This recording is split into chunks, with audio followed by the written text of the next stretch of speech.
Good afternoon. Good afternoon and Happy New Year. Welcome to the first lecture of the 2013 Food for Thought Luncheon-Lecture series. I'm Mary Kay Cooper, Senior Director of Alumni Relations here at Trinity University. This series is sponsored by the San Antonio Alumni Chapter and coordinated by the Alumni Relations Office. The series is designed to spotlight Trinity's outstanding faculty. Before we get to today's talk, though, I'd like to tell you about an upcoming event. The university's annual MLK Jr. commemorative lecture will feature Finance and Investment Authority Boyce Watkins, Ph.D., at 7:30 p.m. Thursday, January 17th in Laurie Auditorium. His presentation will explore the 5 ways to bring Dr. King's dream back to life.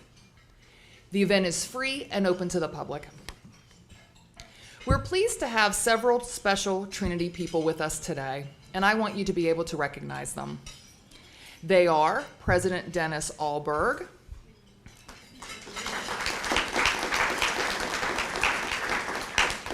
and his wife, Penelope Harley,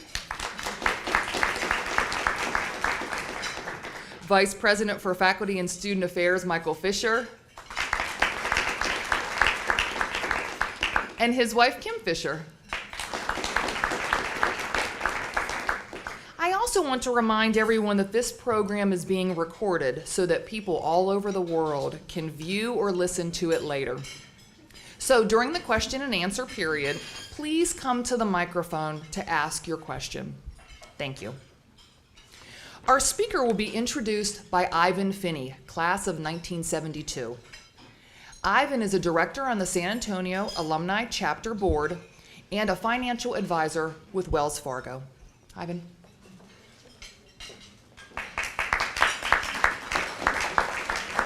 Thank you. David Crockett is a professor of political science at Trinity University, and he's often asked the question, is he related to the famous Davy Crockett? And of course that would come up in San Antonio. He says with certainty that he is not a direct descendant, but is a first cousin 5 times removed. That still sounds direct, but I don't know. He earned a BA in government from Georgetown University in 1985. He was commissioned as second lieutenant in the United States Army, served as a communications officer in the 3rd Infantry Division and the 13th Corps Support Command. He resigned his regular Army commission at the rank of captain in 1991 and entered the Lyndon B. Johnson School of Public Affairs at the University of Texas at Austin. He received his Master's of Public Affairs in 1993, winning the Emmett S. Redford Award for Outstanding Scholarship for his master's report, Approaching Judgment, the Religious Right, and the Republican Dilemma. Now, that sounds very prescient. He earned his Ph.D. from the University of Texas at Austin in 1999, and his dissertation was A Time to Rule the President as Opposition Leader. That also sounds prescient. It won the Best Dissertation on the Presidency Prize for 1999 from the Center for Presidential Studies.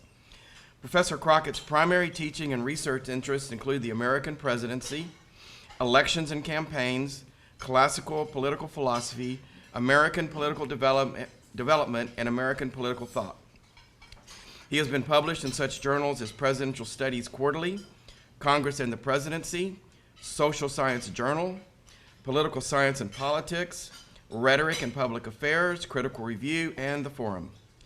His first book, The Opposition Presidency, Leadership and the Constraints of History, was published by Texas A&M University Press in 2002.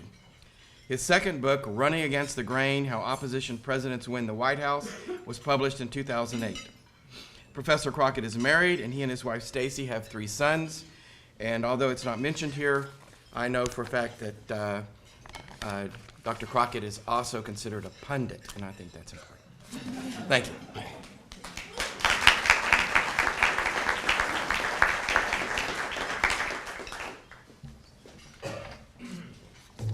Yeah, I'm a pundit. Now, I had the opportunity on election night to spend time in the studio at WAI and go on TV every half an hour and course, my expertise is the presidency, not local sheriff elections, but I did my best.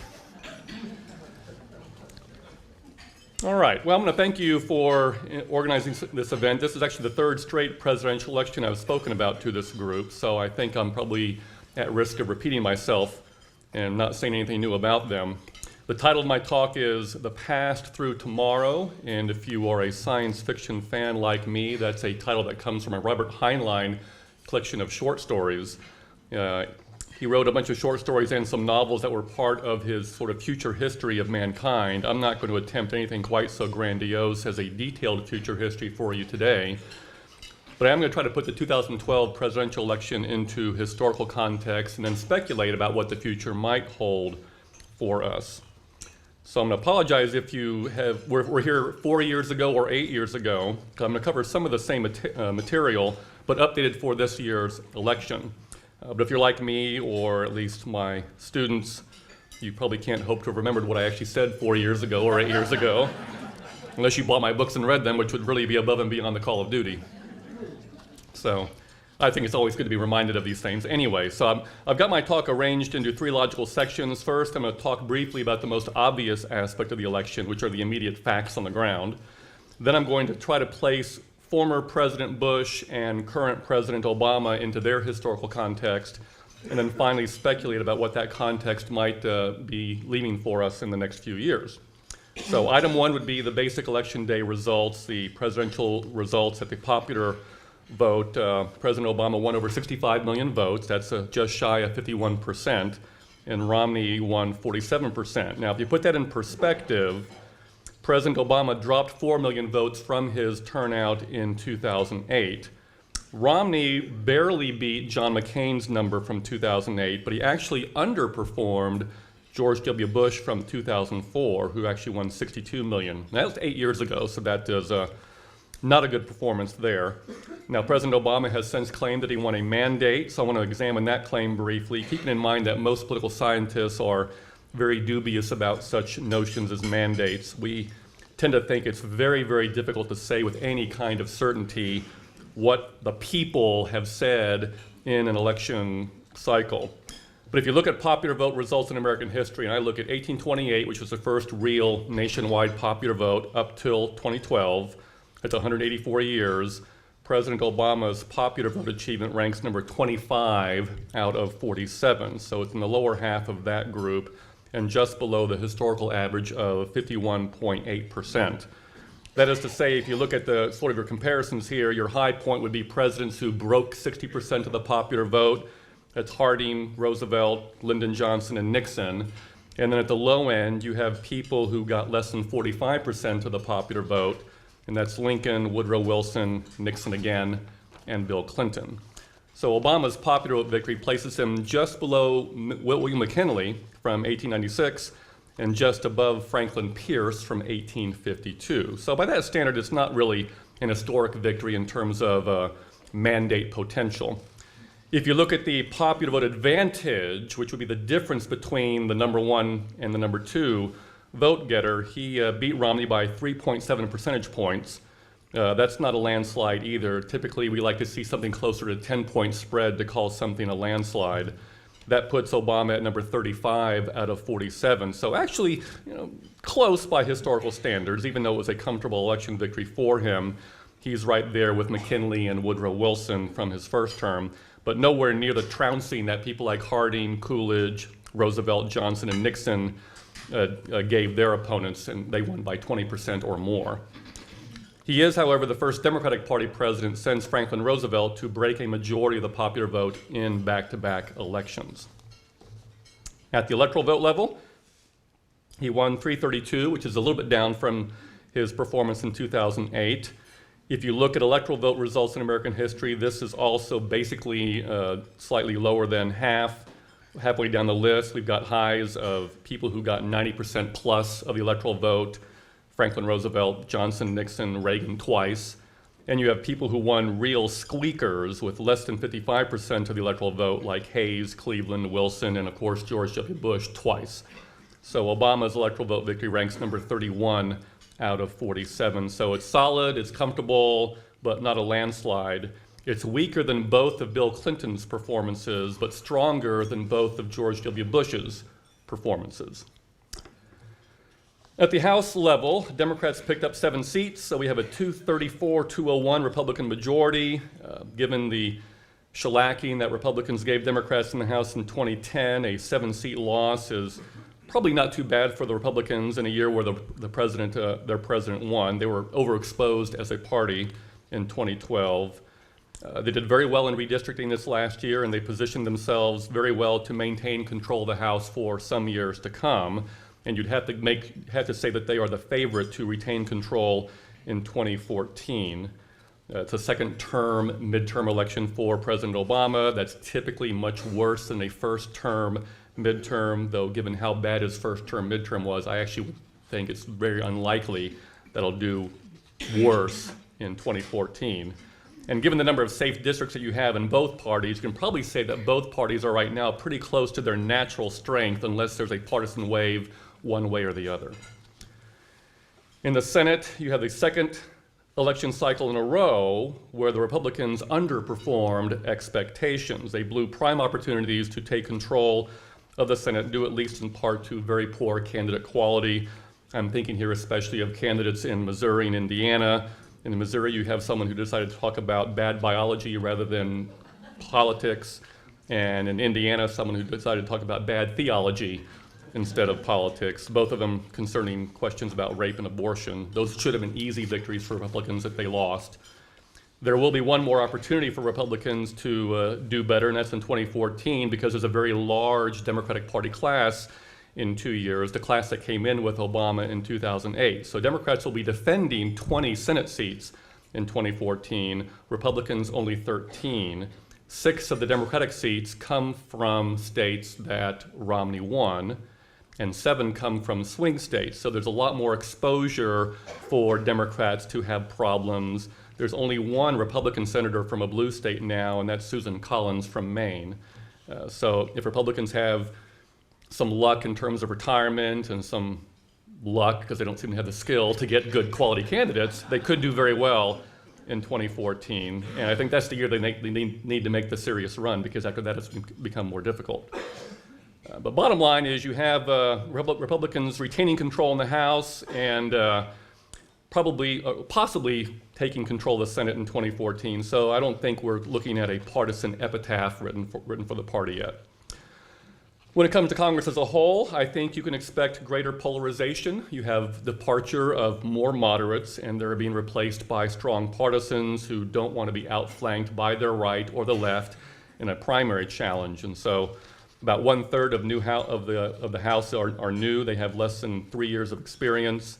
There are 12 new senators, so even though a lot of incumbents tend to win, when you look across time, there is pretty significant turnover.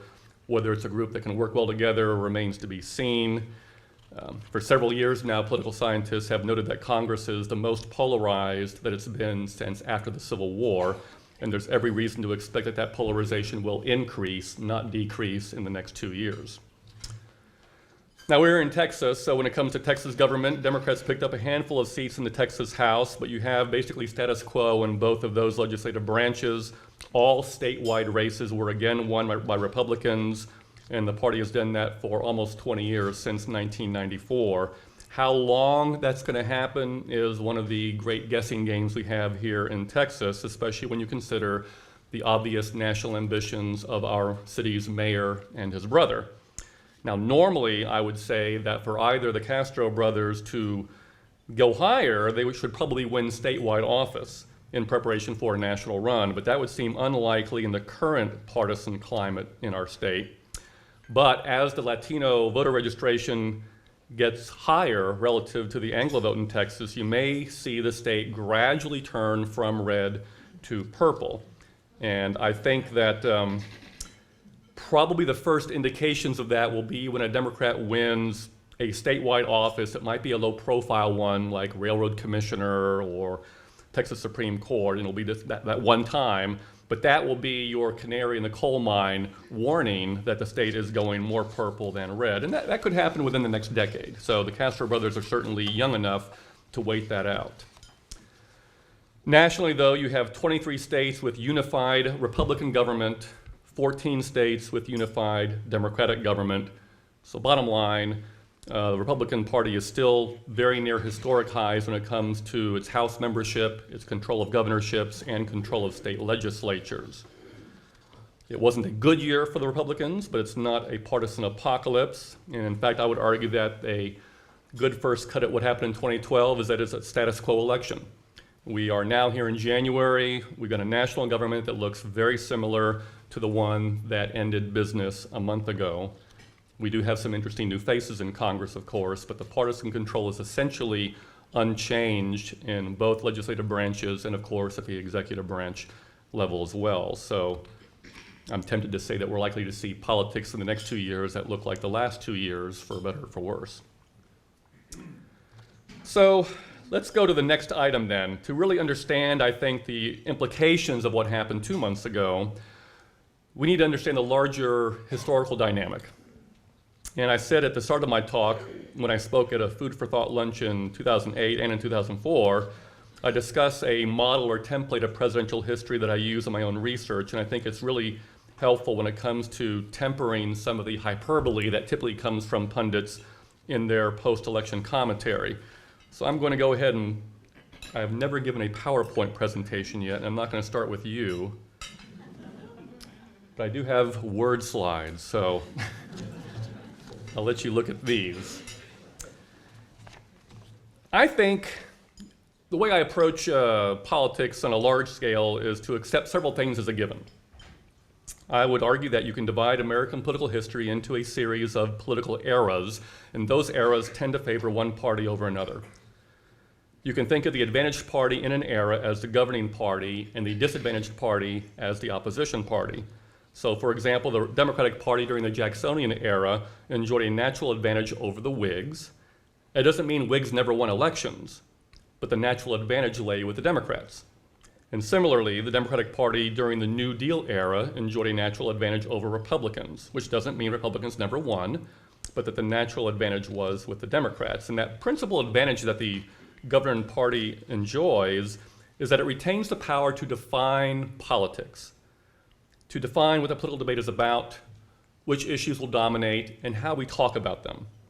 And you can think of this in ideological terms, and I've given you sort of like a summary ideology in the brackets there next to these presidents. The core ideology of the governing party becomes the dominant governing philosophy of the country for that era.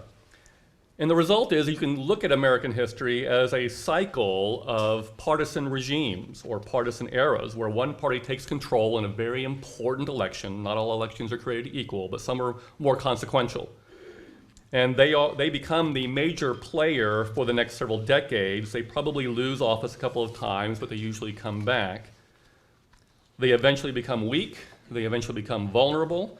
They become more rigid, inflexible, less able to adapt to changing issues, and eventually they do lose power to the opposition party, and then that party becomes the new governing party in a big redefining election, and the cycle begins all over again. So these charts will try to illustrate, since I know we all don't keep maps of presidential politics in our heads, or history for that matter, these charts sort of illustrate how this breaks down. You have up here on this chart the epoch makers, the regime founders, people like Jefferson, Jackson, Lincoln, Franklin Roosevelt. I'll get to Reagan in a minute, but I think he falls into this category. But they're the ones who really define politics for that era, and that's what we talk about, the Jacksonian era or the New Deal era, the Reagan era. Next, we end up with what I would call partisan regime managers. These are presidents who are much more constrained in what they can try to pursue or accomplish. They are constrained to follow the path laid out by the patron saint of their party. This is Madison following Jefferson, or Van Buren following Jackson, Grant and Hayes and all those bearded, nameless Republicans after Lincoln, Truman obviously after Franklin Roosevelt. So they are understudies, they are heirs apparent, but they follow in that line in the house of Jefferson, the house of Lincoln, if I can use a monarchical type of metaphor. Eventually, and these are the ones in italics, the opposition president will sneak a victory into the sequence. It's the Whigs during the Jacksonian era. They actually did win 2 elections. You've got Grover Cleveland during that Republican era, Eisenhower, of course, the Republican during the New Deal era, Nixon as well. And in fact, my first book deals with the leadership dilemma that these presidents face, because they come to power at a time that doesn't naturally favor their governing philosophy, that doesn't naturally favor what they would like to do in their ideal agenda, and so their relative success depends on how they adjust to that context. Eventually they leave and the regime powers come back, and you have what you could call late phase regime managers, Polk or Benjamin Harrison, Harding and Coolidge, Kennedy and Johnson. These are the people who come back into power, reset politics in its proper course, put things back into the right way where the patron saint would like it. And eventually, things blow up. These are my asterisk entries up here, what you could call the no-win scenario, the partisan catastrophe. It's the disputed election of 1824 that put John Quincy Adams into power, that paved the way for his defeat against Andrew Jackson 4 years later. It's the secession crisis that you see under Buchanan that gives you the election of Abraham Lincoln. The Great Depression, of course, delegitimizes Republicans as a governing party under poor, hapless Herbert Hoover, and that's what allows Franklin Roosevelt to do what Franklin Roosevelt did. And similarly, I think the stagflation and foreign policy weakness seen under Carter allowed Reagan to be Reagan, much more so than it would have been if he had been elected 4 years earlier. So I'll leave that up there because you have most of American history all on one page. I'm kind of proud of that. But I do think that if you look at this template, look at the very bottom of the page, it very much mirrors time. You can think of Ronald Reagan as a founder of a conservative regime or a conservative era. He really transformed the way we think about politics, and he compares very well with presidents like Jefferson, Jackson, Lincoln, and Roosevelt. The elder George Bush was then a regime manager who followed suit, doing his best to follow the path laid out by Reagan, and it's very easy to see him as sort of a counterpart to Madison and Van Buren, Grant and Truman. Bill Clinton was a classic opposition president. He, in his case, skillfully managed to run toward the center to preserve his power in a much more conservative age, and he looks, in that sense, in context, much more similar to Tippecanoe and Tyler II, the Whigs under the Jacksonian era, or Grover Cleveland, Woodrow Wilson, and Dwight Eisenhower. That then, of course, means that George W. Bush would be a late-phase regime manager. And the real question then for me, and I was very open to suggestion 4 years ago on this, does George W. Bush fall into line with other late-phase regime managers, or is he in the no-win scenario faced by Carter and Hoover and Buchanan and John Quincy Adams? Who is he most similar to? That group, or Polk, Benjamin Harrison, or Kennedy? And I think the answer to that question then tells us how we should think about Obama, because either President Obama's 2008 victory represented a fundamental change in basic governing philosophy, a new transformation in American politics, along the lines of Jefferson, Jackson, Lincoln, Roosevelt, and Reagan, or he is simply another opposition president like the Whigs, Cleveland, Wilson, Eisenhower, and Clinton. Those are the only two options that we've got. And again, I was very open to suggestion in 2008 about whether this really was a marked change. What do we see in terms of evidence from Obama's presidency? On the one hand, of course, in 2008, he ran a campaign based on change we can believe in. Obama referred to Reagan as someone who changed the trajectory of American politics. And he clearly wanted to be a transformational president like that, sort of a progressive version of Ronald Reagan. He's been much more open in his support of gay rights, rescinding Don't Ask, Don't Tell in the military, ceasing to enforce the Defense of Marriage Act, both of which are actually Clinton policies, interestingly enough, but Obama doesn't think he's the second coming of Bill Clinton.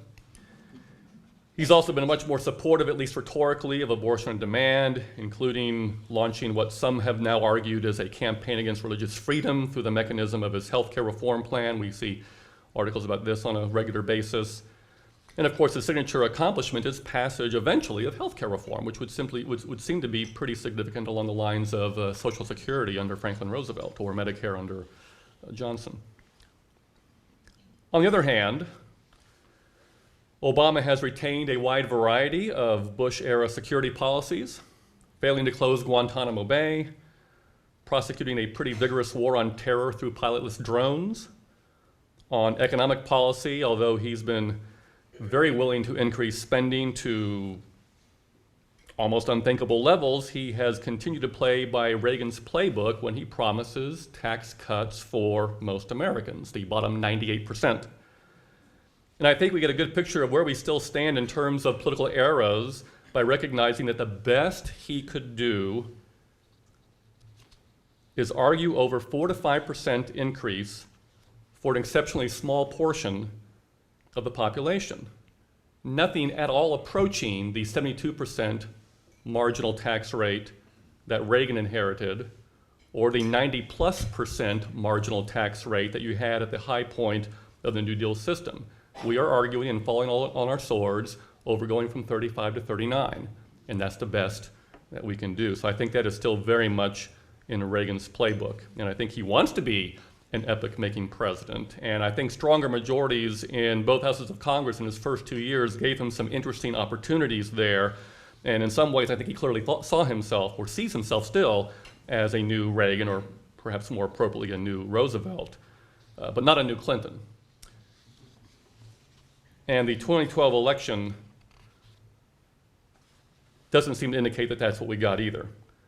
The historic Republican in 2010 midterm elections ended those kind of fantasies, and I think we have status quo this past year. We see a government today that looks remarkably similar to what we saw over the last 2 years. So I would argue that we still live in a generally center-right nation. I don't see an indication that the nation has fundamentally repudiated Reagan conservatism yet. Conservatives still outnumber liberals in public opinion polls, and oddly enough, despite the election results, more people think government is trying to do too much than not enough. All of which seems to mean that George W. Bush is best thought of as a modern-day analog to Polk, Harrison, Harding, and Kennedy, not Buchanan, Hoover, and Carter. And that means Obama is not the second coming of Lincoln, Roosevelt, or Reagan, but he's the second coming of Zachary Taylor, Grover Cleveland, Richard Nixon. I don't mean that in a bad way. I like opposition presidents. That then brings up my final topic then, because if I'm at all accurate in this kind of reading of presidential history, it does suggest some very interesting possibilities for the future. For Democrats, it explains why we have seen less change than we can believe in. Obama was never in a great position to redefine the nature of the political debate in this country.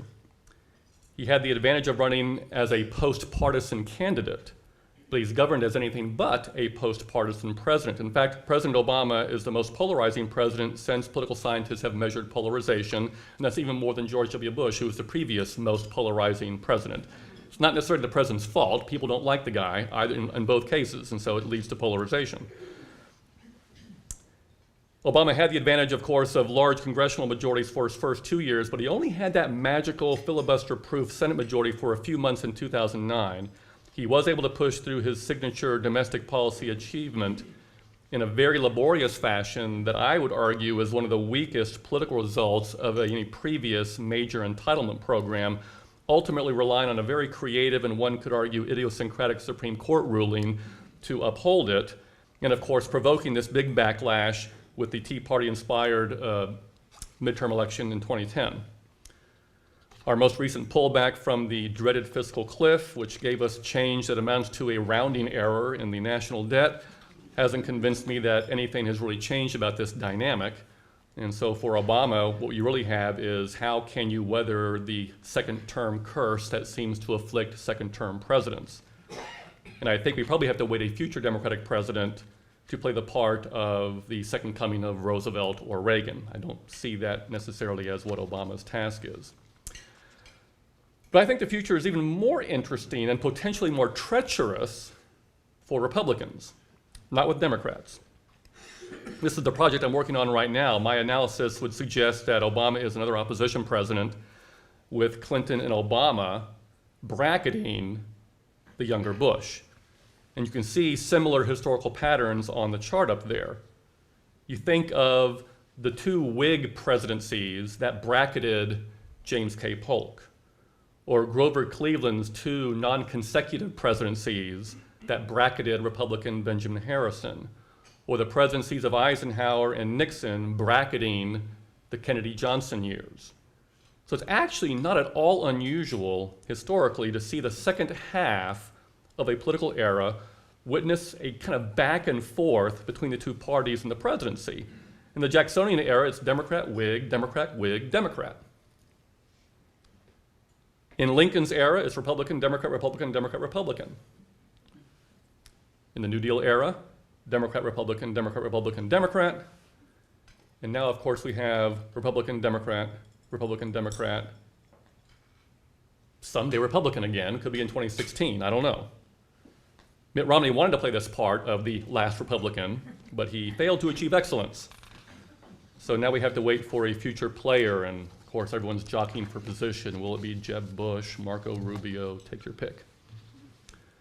But it's a real danger, because if you look at that sequence, the last presidents in those sequences are people like James Buchanan, Herbert Hoover, and Jimmy Carter, who were people who were incapable of managing the partisan crisis that they either provoked or inherited, and whose failure paved the way for a new era controlled by the other party. And so in the context of today's politics, this would imply that Republicans face a tremendous risk with their next president, whenever that happens, the one following Obama, unless, of course, Obama can hand off power to his successor, whether that's Hillary Clinton or Joe Biden or someone else. But historically speaking, that has never happened. If he's an opposition president, no opposition president has ever successfully handed off power to his party's successor. So if he does, that might indicate that I'm wrong in this whole thing, and he is, in fact, Reagan or Roosevelt. Now, I'm not deterministic. I don't think there's some mystical force channeling American politics in some inevitable direction, but I do think history is suggestive and very interesting. I'm not saying Republican disaster is inevitable. There is one exception up here. But I do think that Republicans need to take a very sober and calculated look at their failures and weak points if they want to avoid the partisan catastrophe that seems to so often occur at this point in the historical cycle. I don't know what the nature of that crisis will be. If I had to bet right now, I would say fiscal or economic collapse, because at some point the debt's going to be too big, based on the projections anyway, but it could be something else. But the record of past late phase regime managers is very troubling because they seem to inherit no-win scenarios. The only exception to this historical pattern is what happened in the late Gilded Age when the Democrats won the election of 1892. And there are times when you don't want to win elections, and that's one of them. They won, and if you know your history, this is the first time they actually enjoyed undisputed, unified democratic government since before the Civil War, only to immediately run into the buzzsaw of the worst economic disaster in American history, with the exception of the Great Depression. This was the first Great Depression in American history. In Cleveland, the Democrats got blamed for it, and that allowed William McKinley to reset the clock for another 30-plus years. So if there were a fiscal or economic collapse in the Obama second term, that would be the Republican golden opportunity. But if not, if I'm a Republican strategist, which I'm not, I would be spending my time anxiously pushing my party to avoid ideological rigidity in favor of prudential calculation, a rhetorical strategy that is more winsome and attractive to new generations of voters, and just see how you should adjust to changing circumstances. I'm not sure that making no tax cuts at any time for any reason is necessarily the sword we want to fall on. But we are cautioned, of course, by many people to not ignore the lessons of history. If you do, we're doomed to repeat them. So I think political scientists have studied thoroughly the problems of second terms, and President Obama is very well aware of those problems and should learn those lessons to try to navigate what will be, I think, a difficult 4 years. But the much more pressing long-term danger lies with the Republican Party if the party ignores the lessons that political time would seem to teach. Then the consequences for their defeat with the next Democratic president would last for a long generation. So I will stop there and be happy to entertain questions.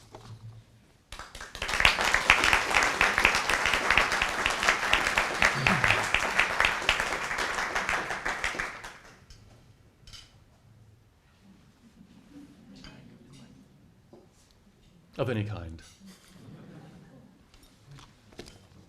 Yes, sir.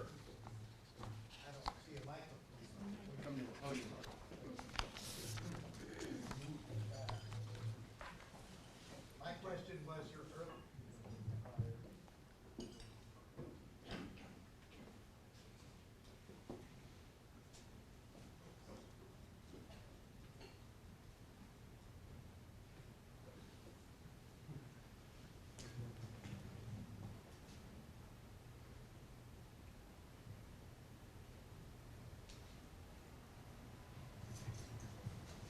Thank you. You made the comment at the beginning of your talk about the first real contested presidential election being, I think you said 1828. Is that correct? The first popular vote. Popular vote. Okay. Yeah. So could you brief some of us who are a little rusty on our history? What happened before that? Well, before that, of course, the Constitution doesn't actually say anything about a popular vote. The mechanism to elect presidents is an electoral college, and for the first few decades of American history, most state legislatures chose electors who voted the way the legislative majority wanted them to vote. And so it was electoral college people who chose presidents, and it's not until the Jacksonian Revolution, or actually right before Jackson, you begin to see a move in the 18 teens toward a popular vote mechanism to choose electors. Now, the first election where you see any kind of significant popular vote is 1824. I don't like to use that as an example for a popular vote because only about half the states in the country did popular votes. The other half still did electoral votes. But by 1828, most states are doing a popular vote mechanism to choose electors the way we do right now. So it was simply an evolutionary change. Once the Revolutionary War generation passed from the scene, the idea of adhering to a patrician-style politics of deference toward those leaders disappeared, and the natural democratic sensibilities of Americans came up, and most states went to popular votes, and I think South Carolina was the last holdout. Of course, they didn't hold out. They held out until the 1860s, but South Carolina has always been a special case in American politics for a variety of reasons. But by 1828, most states go to a popular vote mechanism for choosing the electors, which is what we do right now. Yes, boss? I have a question about the framework of your analysis. It seems to me that you put institutions, meaning...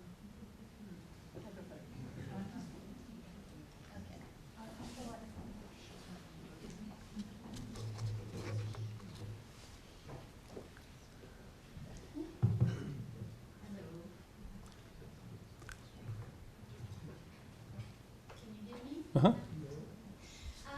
You talk about partisan regime, and so there is party and there is a regime. So there's an institution, and regime might, in fact, in terms of its behavior, deal with substance. That's why we call Reagan a moderate Modern conservative. Now, what's going to happen if, in 2016, a very, let's say, extremist Republican win the election, and that is not going to be in Reagan mode, because there are a lot of Republicans, when you look at what they say today, in terms of substance, consider Reagan maybe not as a Republican. So how would that affect your scheme? No, that would actually make me a bestseller for the next book project I'm working on. I'm in the preliminary stages of working on this. I've actually worked through all the Whigs and Gilded Age examples, and I think what you have is, it's very interesting. In fact, I think Ronald Reagan would have a hard time winning a Republican Party primary now, even though he is the one everyone bows down to, his altar if they're going to try to win the Republican nomination. But what seems to happen over time is the dominant party does become rigidified in certain aspects of its philosophy that the partisan regime founder wasn't as rigid. I mean, Reagan did, in fact, raise taxes, but now Republican couldn't run on that platform. And one of the things that seems to pave the way for these partisan disasters is the willingness of the governing party to just run pell-mell toward the ideological extreme. So although they might not be as kind and gentle as Reagan, they're still on the right, and if you had an extremist Republican win, and they go even farther and faster in that direction, that to me probably indicates that they're going to reap disaster within 1 to 3 terms. And the best case scenario would have been what happened with Republicans in the 1920s, where they actually were able to survive for about 8+ years before the Great Depression hit, and they got the blame for it. But I would say that would be exactly the wrong way to move if you're a Republican strategist. It could happen because the primary electorate right now is very conservative, very unforgiving. They use the phrase rhino far too often, in my view. But that's what I would consider to be the danger for Republicans if they do that. So I think in most of these cases, you could probably make the argument that the regime founder would look with some dismay on where their party has gone and the image that this disaster puts on their party, but it's still in that direction. It's not like you're gonna have a Republican in 2016 running and winning on a return to Rockefeller Republicanism or Eisenhower Republicanism. The question really is going to be, do they keep on going in that direction, or do they find a way to re-articulate positions in a different way? I think that would just make that would just be a painful and sad and pathetic repeat of what has already happened several times in American history if that were to occur. Do you see any hope for redistricting that's not a gerrymander type style, but something more normal that truly represents? Nationwide or in the state? Either one, but nationwide in Well, particular, but Texas. Yeah, there are in fact states in the country that do nonpartisan redistricting panels. There is debate in political science right now about whether what is the reason for homogeneous, safe districts. Is it all partisan gerrymandering? And there are people much smarter than I am who would argue that part of this is a natural sorting of the population. People like to live near other people who are like them. And so it's unclear that polarization in Congress is to be blamed on gerrymandering during the redistricting process. To a certain extent, some of this may be part of the natural sorting out of the population that's been going on gradually for the last 30 years. And you can see that because the Senate is also polarized. And there's no drawing of lines in the Senate. The state is the state is the state. And so if the Senate is just as polarized as the House, or nearly so, something other than drawing creative district lines is at play here. Now, I do think that people have great hope for nonpartisan mechanisms, and places like Iowa do nonpartisan redistricting. I'm not sure they have any better result. And the one ally Republicans had in the Texas Senate to push this was Jeff Wentworth, who has been making this a project of his for 20 years, but he's no longer there. And there's absolutely no incentive for a strong Republican majority in the Texas legislature to push for a nonpartisan redistricting scheme. Now, if they see by 2020 that they're losing ground because the mythical Hispanic vote is really coming out in force, then I think you might see Republicans change their mind and say, oh yeah, we want to do that, because they don't want to let Democrats draw the lines. But it might wait until they see things becoming much more contested, then you might see a move toward that. And it'll be interesting to see whether Democrats would fall into line or recognize their strength and decide, no, we'll just go ahead and draw the lines ourselves. So. Or campaign finance reform also? I mean, something like maybe overturn Citizens United? Yeah, I'm pretty cynical about campaign finance reform, because I think we've been trying for 40 years now to get rid of money in politics, and the more we work at it, the worse it gets.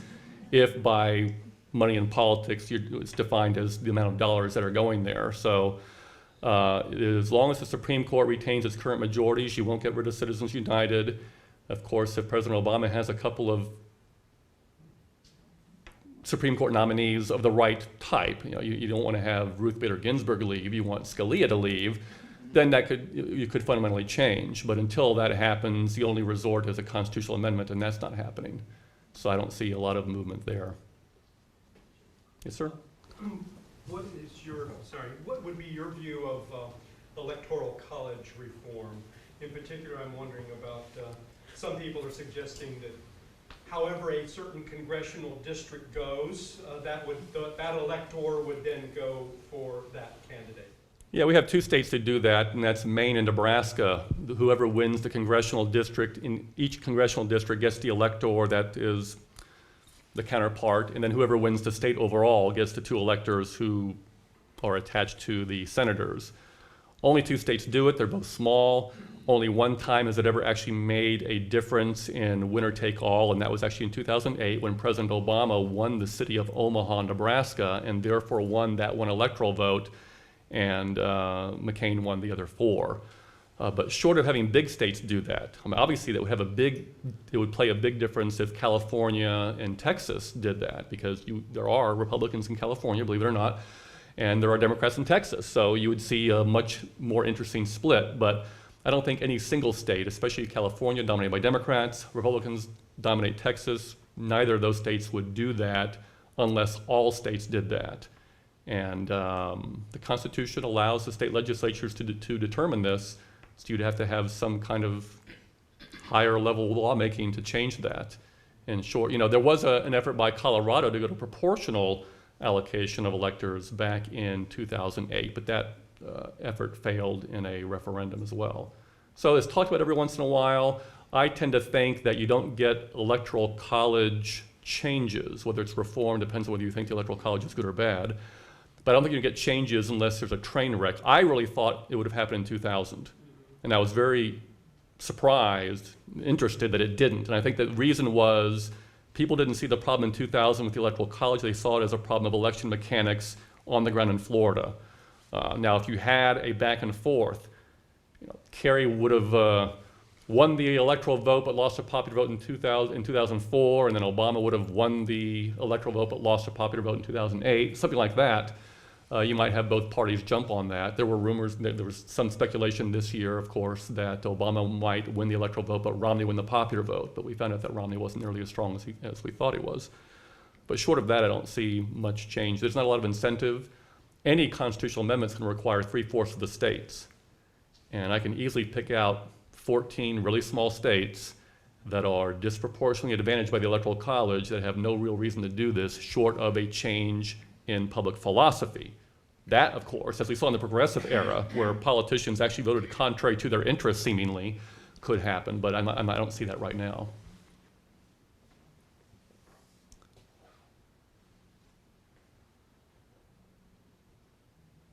No Chuck Hagel questions or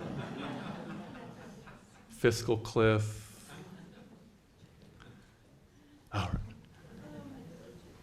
Money wasn't included in your comments, but can you share some thoughts about the amount of money that's going into campaigning these political campaigns? Yeah. I mean, the simple story is that more money comes into campaigns every year. There was a lot of speculation by political scientists that with McCain-Feingold passed back in the early 2000s, you would see a weakening of parties' ability to raise money and people losing control of the message. But in fact, candidates and parties have become even more ingenious at raising money. Part of that's technology. The campaigns have become far more sophisticated at targeting. The Obama campaign has written the rule book on micro-targeting and things like that, so they just know based on your credit card receipts what kind of person you are and how you're likely to vote, and they become very, very good at contacting them. The Republicans have lost ground in this area, but they'll catch up eventually.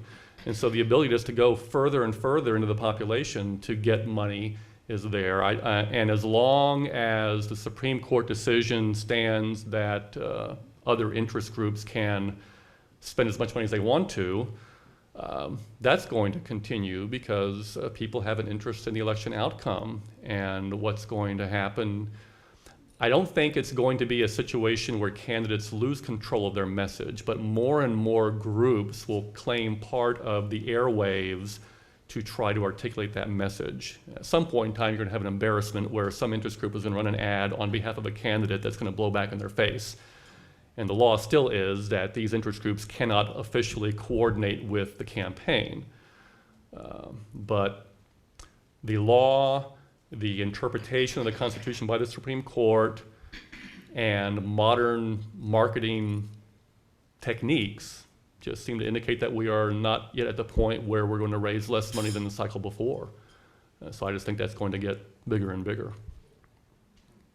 I'm not sure, I get the sense that this is seen as a bad thing by people. I'm not sure. I provoke my students and I ask them, is this really that bad when a major corporation will spend more in 2 weeks marketing their brand new iPad or whatever than we have in a presidential election where campaign commercials market political ideas and market messages, and this is information. Now, whether it's the right information, good information, I don't know, but I'm not necessarily convinced that having money out there is a bad thing. I tend to be a little stronger on, a little more absolute perhaps on First Amendment things, and I'm leery of the government putting controls on that, but I'm persuadable.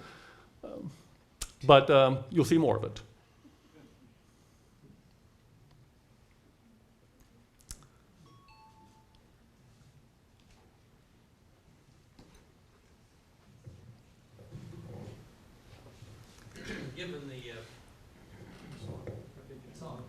Given the current situation in Washington, do you see that this may be an opportune time for a groundswell in favor of term limits? We saw that in the early 90s. Part of that was went along with the Newt Gingrich contract with America, and they actually had a vote on that in Congress that didn't go anywhere.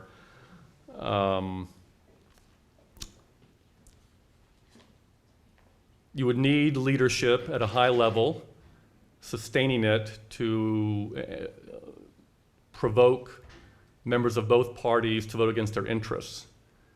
And that's very unusual. Again, it happens rarely. I think having senators in the 19-teens vote to change their own selection method was an unusual example. But of course, the progressive movement was at its height, and it did kind of flow over both parties.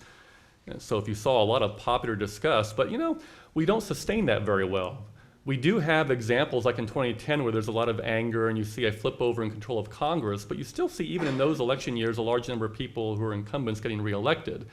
And so until the country decides to consistently punish the party in power over several election cycles on behalf of some kind of a reform method like that, I'm not sure it's going to take hold. And of course, the political scientist in me is not sure it would be desirable. I tend to think that over the course of a decade, you do actually get significant turnover in Congress. If you look at the congressional membership today and compare it to the congressional membership 10 years ago, there are some people who hold on for a long period of time, but there are a lot of new people there. Because although it may only be 5% in election year, over the course of 10 years, that's actually pretty significant. And I don't know that, I haven't yet seen a term limit proposal that really makes me very enthusiastic in terms of surrendering power to the permanent bureaucracy. And that's what would happen with term limits, is you would have people leave after 4, 6, or 8, or 10 years, or 12 years, and the permanent bureaucracy would become more and more powerful, not our elected representatives. And if we do, in fact, get the government we deserve in a democracy, we have ourselves to blame if we're discontented with members of Congress. And we should kick them out if we are so inclined. So I don't know that term limits, Alexander Hamilton called term limits an excess of refinement, and I think he was right on that. I'm not even sure I'm thrilled about it in the presidential level, but we're not going to get rid of it, so. Yes, ma'am.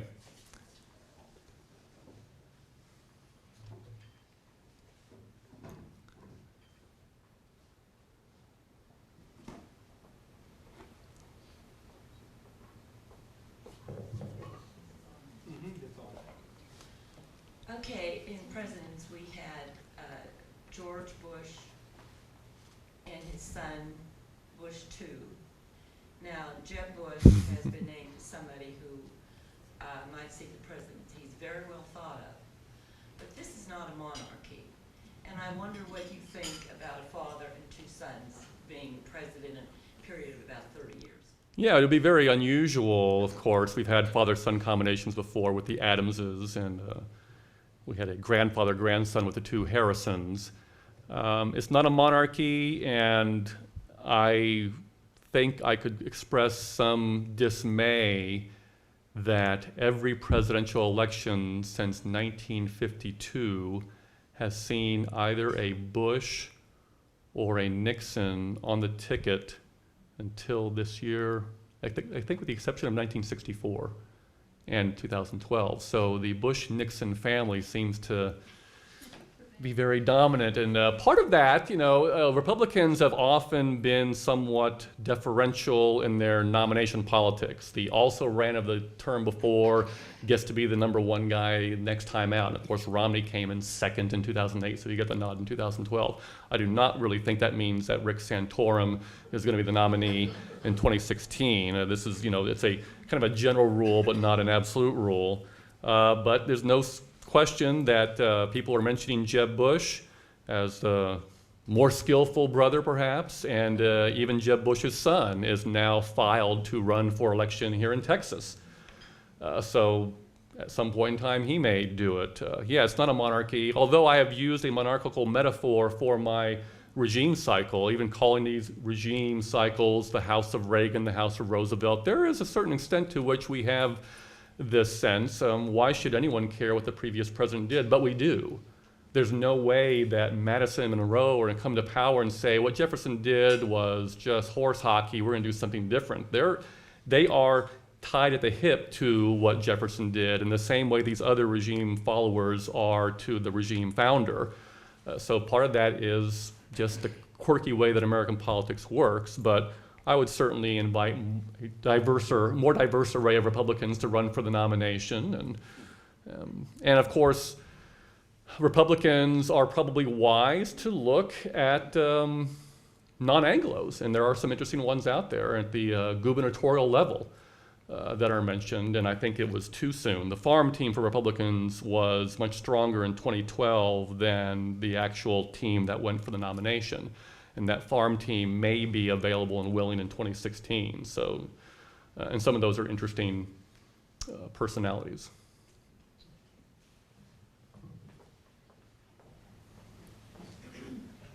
You mentioned the mythical Hispanic vote.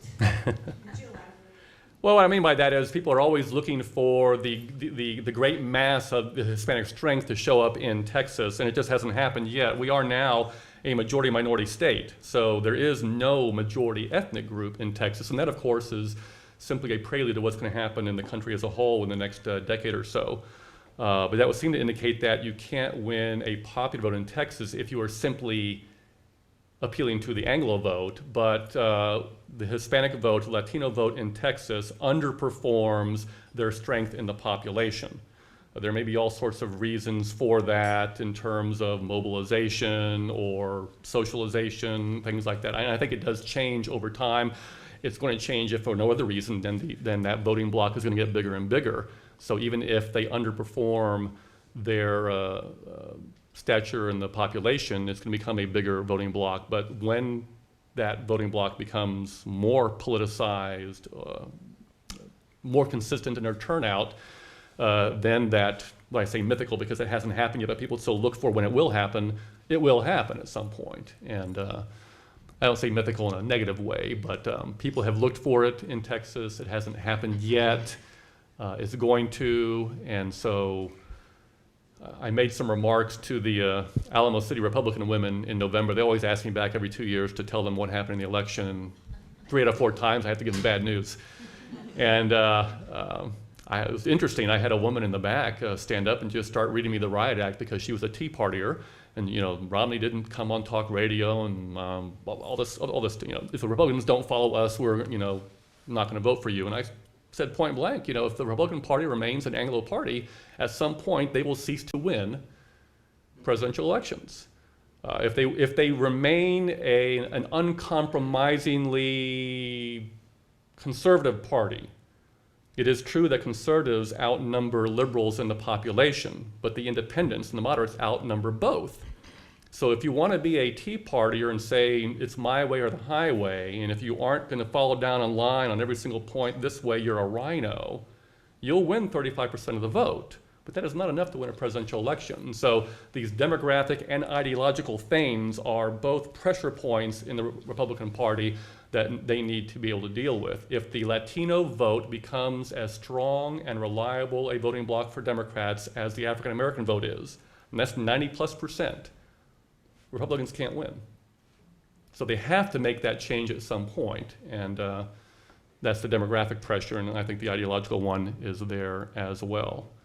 My wife has relatives from East Texas who are big Tea Partiers, so I'm branded a right-wing nut by my department, but when I go home to her family, they think I'm a left-wing nut because I'm saying, you know, if you guys stay pure on this, you're not going to win, but makes for very fun Thanksgiving Day conversations. Could you speak to what is going to happen with our country if we don't get this debt ceiling business under control? Yeah, I typically update some charts I have. You can go online to the OMB website, and the OMB website has very, very nice Excel spreadsheets with the data that they use for debt and as percentage of GDP, all sorts of interesting data. And you just put that on an Excel spreadsheet and then run the actual chart. It looks pretty scary. It looks like this huge tidal wave going up and up and up with no sign of leveling out. And so what you have are demographic and fiscal pressures that are facing the nation. We are already spending more than we take in on Social Security.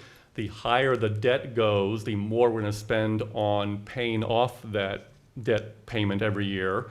And if we don't make some fundamental changes in that area, you get projections. I don't have the figures on the top of my head, but I think within the next 20 years or so, most of the money we take in the government will be for Social Security, Medicare, and the debt, and that's about it. All other spending is deficit spending. So that has to turn around at some point. Now, whether that's through higher taxes or lower spending or greater productivity, prosperity, things like that, I don't know. But if we don't seriously have an adult conversation, if you will, about how we spend for what we want the government to pay for, then it's not going to hit me. I'll probably have at least part of my Social Security when I retire in 2033, but my kids, it will. And when I was single, I probably didn't care, but now I have kids, and so I do care, and we are simply mortgaging our children's future. And I don't say this as a partisan or ideological screed. Whatever we do, we need to have a conversation about how to pay for what we spend and figure out how to do that. And I find it distressing that we don't seem to be able to do that. And this is an issue that's big enough and moving fast enough where I think waiting 10 more years is irresponsible.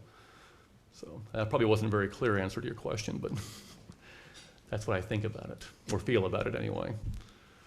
The last one is, I was a little struck by your comment that you don't mind having money in politics. In my view, yes, sure enough, I wouldn't mind because it's probably generating a lot of employment in the media world. But from a global perspective, when the entire world is looking at the United States for a good example of democracy, don't you think that we are really marketing a bad democratic practices in this country? Because think about it, most of the money is coming from business people. Those who have money, making money, except for the large group of people who are combined with a few dollars here and there, but that's different. No businessman would invest $1 without thinking of a return.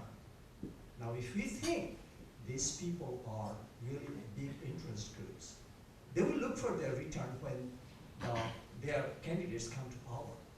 So what we are doing, we are channeling money to them to return their favor. So it's a vicious circle. How would we come to a clean place where democracy will survive? It's hard probably, but from an academic perspective, do you see any light in this area so that we can tell the world this is what we need to do? That's a tough question. You have a natural tension between liberty and equality in this issue, which is not unusual at all in American history. The liberty-equality tension has been there from day one. The equality part, of course, is we want all these candidates to stand on an equal platform and have an equal opportunity to tell us their story and not have one overly advantaged by the money. On the other hand, the liberty side says that we can say what we want to say. We can spread our message how we want to spread our message. And if I choose to cut a check to a group because I think they agree with me on some issue and they'll support the candidate that I support, I have that right. And if I decide with 20 of my friends and we just happen to be wealthy to run an ad on behalf of a candidate because I like them, I should have that right. So how you try to thread that needle is, it's a tough question. And obviously you can either go to maximal liberty or maximal equality or somewhere in between. We've tried the somewhere in between for a long time with campaign finance reform, and we get more and more because human beings are infinitely creative in finding the loopholes to something. They create new avenues for money to flow to power.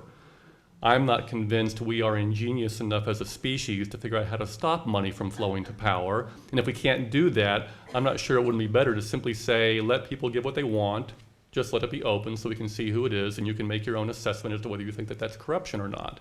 I'm not sure it's corrupting. There are obviously examples where it's corrupting, but political scientists have searched in vain for the quid pro quo where I give you money, therefore you vote the way I want you to vote on a floor vote.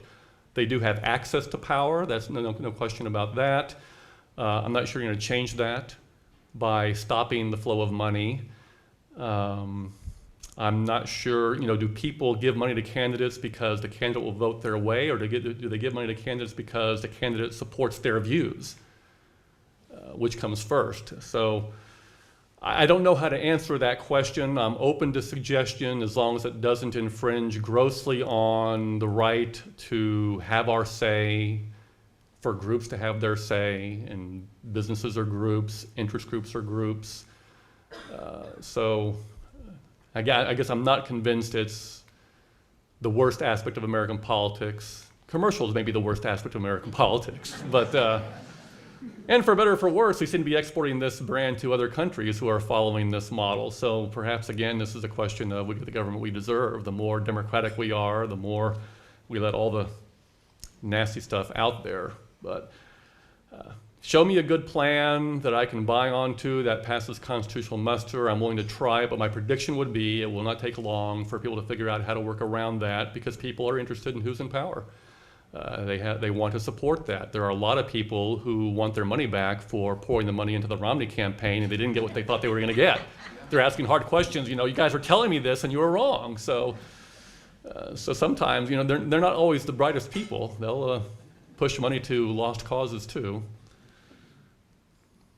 Not a coherent answer, but it's an issue. It's my least favorite issue when I teach my elections course because I find money to be depressingly legalistic, and I'm not a lawyer, and most of my students are natural lawyers because they always ask the questions like, well, if I did this, could I do it that way? They're naturally trying to find a loophole.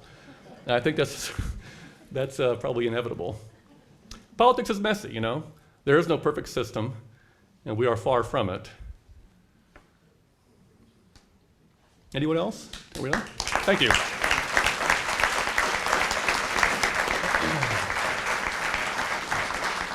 Get out of this, and I'll get out of your way. I just have a public service announcement. The second lecture of the series will be on February the 6th, same time, 12 p.m. We'll have Dr. David Lesh, Professor of Middle Eastern History, and he's going to speak on a very